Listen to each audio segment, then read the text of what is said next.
This is VOA News. Via remote, I'm Jim Bertel. U.S. President Donald Trump on Wednesday pardoned his former national security advisor, Michael Flynn.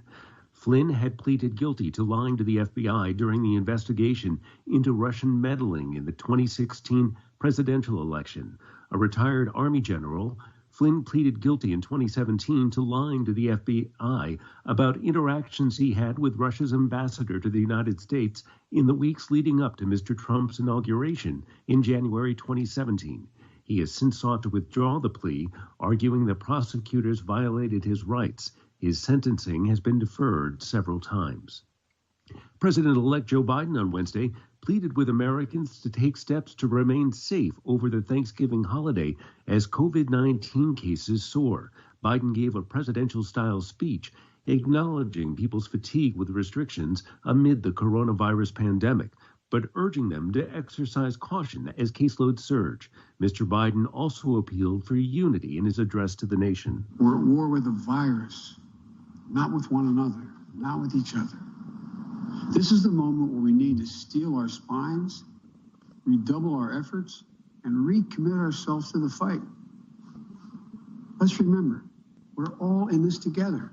The Democratic former vice president again said he would take immediate steps to address the coronavirus pandemic on taking office on January 20th.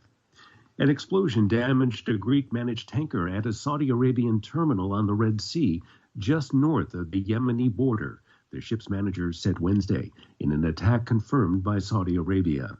In a statement published by state media, the Saudi-led coalition fighting the Houthis in Yemen said a commercial vessel suffered minor damage from shrapnel. From Washington, this is VOA News. Food is running short in Ethiopia's embattled Tigray region, while the prime minister again rejects what he calls foreign interference in the country's three-week conflict. AP's Charles de Ledesma reports. The UN says it has been unable to send aid into the Tigray region of some 6 million people since the fighting began, estimating 2 million people urgently need help. The international community is pleading for progress and immediate humanitarian access. Now Ethiopia's Prime Minister Abiy Ahmed is rejecting a growing international consensus for dialogue and a halt to deadly fighting in the country. Ahmed says he will handle the conflict on his own as a 72-hour surrender ultimatum runs out. I'm Charles de Ledesma. Argentine soccer great Diego Maradona has died. AP's Jennifer King reports. Soccer fans around the world are mourning the loss of Diego Maradona. He was considered among the best players in history and led Argentina to the 1986 World Cup title. Maradona was famous for a spellbinding style of play and the hand of God goal in which he punched the ball into England's net during the 1986 World Cup quarterfinals. Tributes poured in from around the world, including posts on social media from Pele and Lionel Messi, who wrote that today is a sad day for all Argentinians and for football. His reputation was tarnished by cocaine addictions and an ill-fated spell in charge of the national team, but he remains an idol in soccer-mad Argentina, known as Golden Boy. He was 60 years old.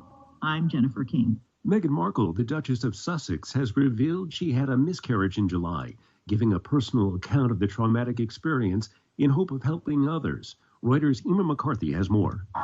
Meghan, Britain's Duchess of Sussex, has revealed that she had a miscarriage in an opinion piece published by the New York Times on Wednesday. The wife of Prince Harry wrote about the experience in detail, saying it took place one July morning when she was caring for son Archie. The intimate details shared in the article are at odds with the usual policy of senior members of the British royal family, who reveal almost nothing about their personal lives. That is Reuters' Emma McCarthy reporting. This year's Macy's Thanksgiving Day Parade in New York City will have some changes. Organizers say the crowds of people who line the streets to catch a glimpse of the parade will be missing because of the coronavirus pandemic. Spectators of the annual event will have to view the parade on television. Macy's also plans to restrict the parade to its storefront on 34th Street in New York City, cutting out its signature 4-kilometer route. Also this year, high school and college marching bands will be absent. For more news, go to voanews.com.